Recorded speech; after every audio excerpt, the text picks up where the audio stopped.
para sa ex, para sa crush, para sa magulang, para sa boss, para hindi ka na mahirapan, i-shout out mo na yan! Shout out sa umaga!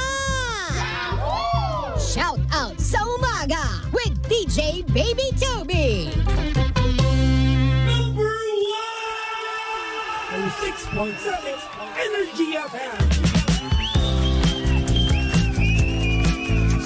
Same, pero iba dito sa 106.7 Energy FM Pangga. Huwag mo sabihin radyo, sabihin mo oras sa buong kapuluan. Pangga, check your time. It's now 6:28 on the clock. Good morning, Luzon, Visayas at Mindanao, Metro and Mega Manila. At syempre, good morning din sa mga Pangga nating excited na naman. Oo, excited na namang hindi pumasok bukas. Oo, kasi nga naman, di ba, ngayong week na ito ay talaga nga naman bungi-bungi ang iyong bakasyon. Isipin mo, Monday wala kang pasok. Tapos pagdating naman ng Tuesday, may pasok ka. Wednesday, Thursday, wala kang pasok ulit. Tapos Friday, may pasok ka, di ba? Anong trip yun? Kasi nga naman, meron ka naman kasing leave, di ba? Hindi mo ginagamit. So, dapat ginamit mo yun, no? Pero syempre, shoutout din naman sa mga Pangga natin, no? Na ayun na nga, nauna ang mag-leave, no? Ng kanilang mga katrabaho, no? Kasi syempre, hindi naman pwede na sabay-sabay kayong parehas na mag-leave, di ba? Oh, pinapatamaan kita, Dabush. Walang yan si Dabush, no? Mga Pangga. Si Dabush, inunahan ako dun sa napakahabang leave. Oh, inunahan ako ni The Bush. Kakainis. Eh, nangyayari ngayon kay The Bush, siya ngayon itong nakapagpahinga ng isang buong linggo. Oh, The Bush, next month next week pala. Alam na this, ha? Edit na natin yung mga mga video.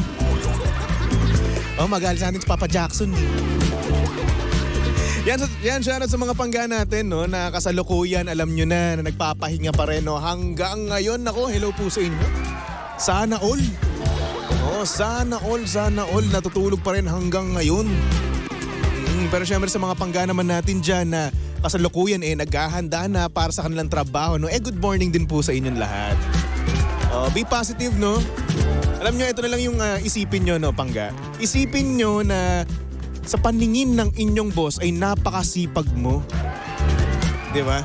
Kasi syempre, di ba, meron kang means para mag-leave, no? Meron ka pang leave na natitira pero hindi mo ginamit kasi isa kang napakasipag na empleyado. Di ba? Tapos samahan mo pa ng pagsipsip, no? Ay, nako, sinasabi ko talaga sa inyo. Promotion ang pumipila para sa'yo. Di ba? Yan naman siya sa mga bayani nating Pangga dyan, no? Oo, talaga nga namang tinitiis. Oo, ang siksikan sa bus, sa LRT, MRT, no? Alam niyo, Pangga, bilang commuter, no, nakikita ko yung mga ganyan Lalong-lalo na pagpa-uwi ako sa Cavite, no? Naku, napakadaming umuuwi sa Cavite talaga. Talagang siksikan talaga no?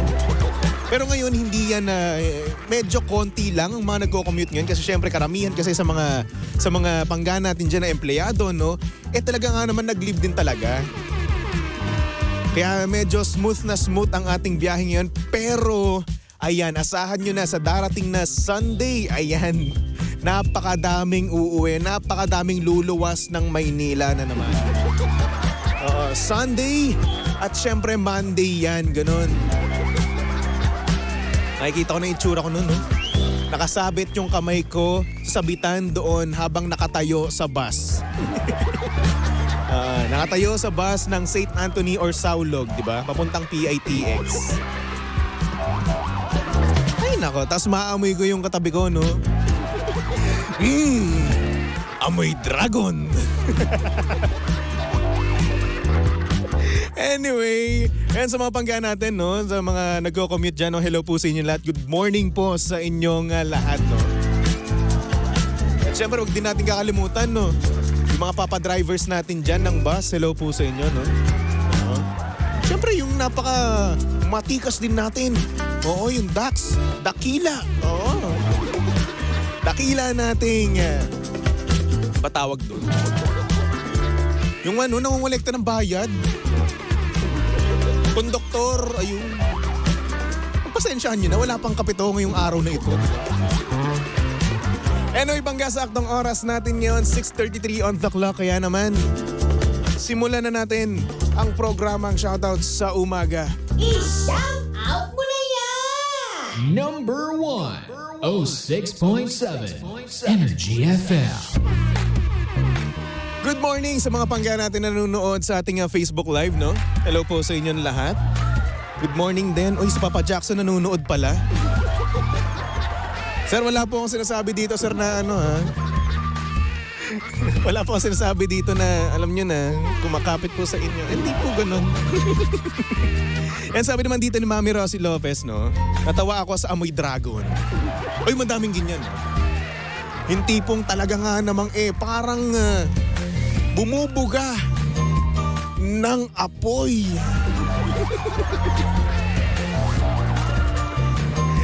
Ay, nako. At syempre, good morning din naman, no?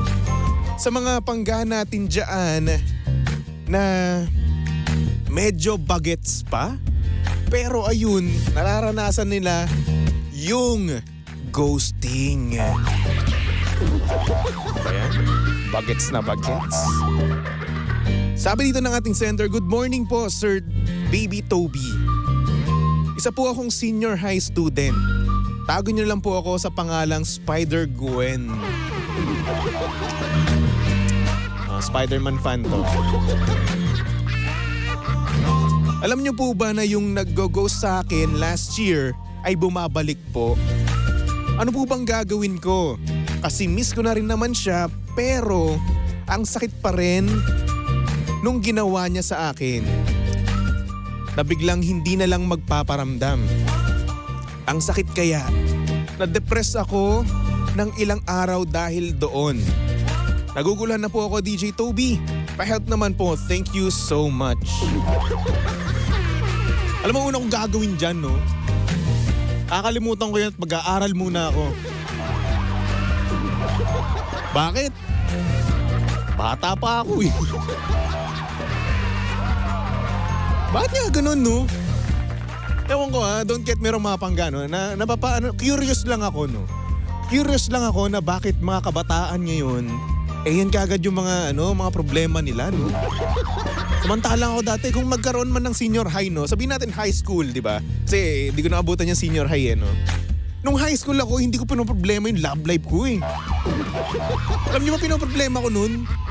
Kung paano ako magsusuper saiyan 3. Ganun. Di ba Boss Roland? Ganun ka rin, no? Kung paano magsusuper saiyan, yun yung pinoproblema natin dati. Tapos ngayon, wala lang naman, di ba? Hindi ko naman sinasabi na bawal na sila kagad ma-in love, no? Bawal na kagad yung mga ganung bagay, no? Pero, isipin mo naman, senior high? Papatanong lang yung isipan ko, no? Siyempre, iba nga naman yung generation ngayon, no?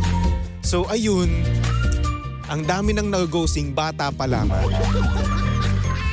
Pero alam nyo, no, kung pamangkin ko yung mag-ghost, kasi syempre yung pamangkin ko ngayon, senior high, eh. Ako susugurin ko ng laking yun. Pero buti na lang talaga, no? Buti na lang talaga na yung mga pamangkin kong babae, sobrang babae. Oo, as in sobra. Oo, si Vic Vic tsaka si Alicia. Wait nila. Sabi ko sa nila, huwag kayong magjojowa. Dapat kung magjojowa kayo, yung mas gwapo kay Tito Toby nyo. So syempre mahirap yun, di ba? Mahirap makahanap ng ganun.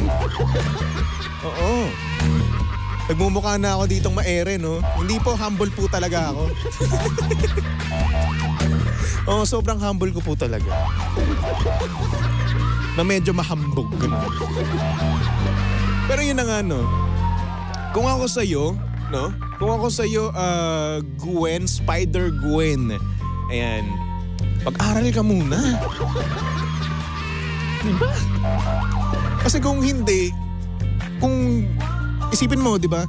Iisipin mo palagi yung jowa-jowa na yan, yung nang-ghost sa'yo, no? Tsaka syempre, ayun na nga, na-depress ka, sabi mo, diba? Pero I think it's self-diagnosed na depression, no? Kasi syempre, meron yung dalawa eh. Self-diagnosed tsaka clinical diagnosed na depression, di ba? Meron yung ganun. So I think para sa'yo, no, sa kalagayan mo, self-diagnosed lang na depressed yan, baka mamaya sadness lang pala yung nararamdaman mo, di ba? Oo. Kaya naman, siguro, ayan, mag-isip-isip ka, no? Mag-isip-isip ka kung babalikan mo yan, pero syempre napakabata mo pa. Huwag mo munang problemahin ng mga ganyan. Oo, maglaro ka muna ng Barbie. Maglaro ka muna, manood ka muna ng mga, Nickelodeon, ganon. iCarly. Alala ko dati, ang kapatid ko, no, adik na adik sa iCarly. High school siya nun, nanunood pa rin. Pero hanggang ngayon, pinapanood pa rin. Diba? Ay nako. Pero syempre, iba-iba nga naman yung yung generation ngayon. Yung generation kasi ngayon, mulat na sa mga ganyan no? Yung tipong jowa dito, jowa doon, di ba? Pag broken-hearted, ay nako, malulungkot. Na para bang katapusan na mismo ng mundo. Pero yun ang Pangga, Gwen. Ayan, Gwen na lang, napakahaba nung Spider-Gwen eh. Gwen, kung ako sa'yo, no? Huwag mo muna isipin yan. No? Kung ginost ka, mag-move on ka na. Alam kong nakakamiss, no? Nakakamiss yung feeling na kausap mo siya, no? Pero syempre, nag-ghost ka na eh. Ano pa kayang gagawin niya sa mga susunod, di ba? May chance pa rin na magawa niya pa rin yung pang-ghost sa'yo. Kaya kung ako sa'yo, no? Move on ka na at mag-focus ka na lang, no? Sa iyong pag-aaral. Di ba? Para naman nang sa ganun, di ba, mabigyan ka ng reward ng magulang mo. Alam niyo dati, no, nung elementary ata ako nun, nag-aral ako mabuti nun, no? One time lang naman yun. Naalala ko dati nun, binigyan kami ng reward ng nanay ko. Nauso kasi dati yung High School Musical di ba? Tapos ang ginawa namin nun, nag-concert dito sa Pilipinas yung High School Musical, pero hindi yung mismong cast, iba. So yun yung naging reward ko. So kung ako sa'yo, no, mag-aral ka mabuti para naman nang sa ganoon, mabigyan ka ng reward ng iyong magulang, di ba? Maganda yun. Anyway, Gwen, good luck sa'yo, no? Oo. Good luck sa magiging, future mo. Lalong-lalo na dyan sa nang-ghost sa'yo, okay? So sa mga pangga natin na gustong mag-send ng kanilang mga mensahe sa buhay, yung mga bagay na hindi nila masabi ng personal, nako, ayan, send nyo lang yan sa aking Facebook page. Hanapin nyo lang Baby Toby 1067, okay? Chat lang kayo dyan, voice message, or tumawag kayo. Wala akong pakialam, bahala na kayo, matanda na kayo.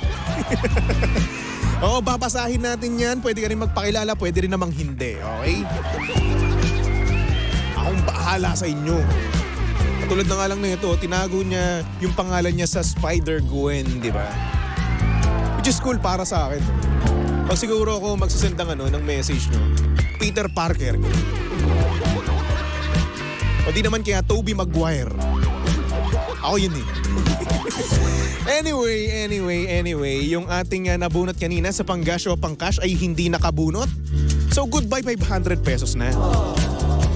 Pero hindi pa huli ang lahat, no, pangga? Dahil may tsansa pa siyang manalo ng 200 pesos. Kaya naman, Boss Roland, tawagan na yan. Ay, panggas! O pangcash! On air promo! Once again, tinatawagan ng pansin si Mediatito Y. Pedritz.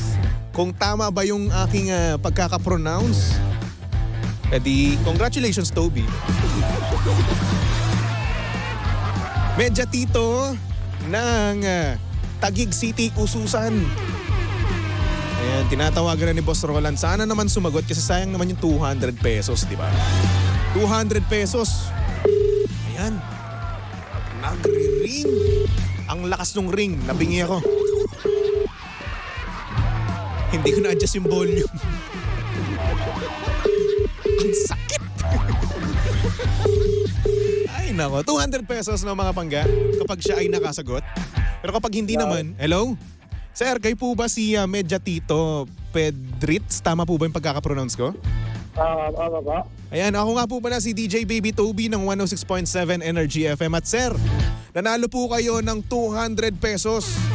Okay po sir. Thank you. Ayan. Matanong ko lang, no, di ba nadikitan namin kayo nung nakaraan dyan sa Ususan Taguig, no? Opo, sir. Ayan, nasa tricycle niyo po ba yun? Sa harap o sa likod? Sa harap po sir. Harap. Ayan, solid dapat pag nasa harap, no?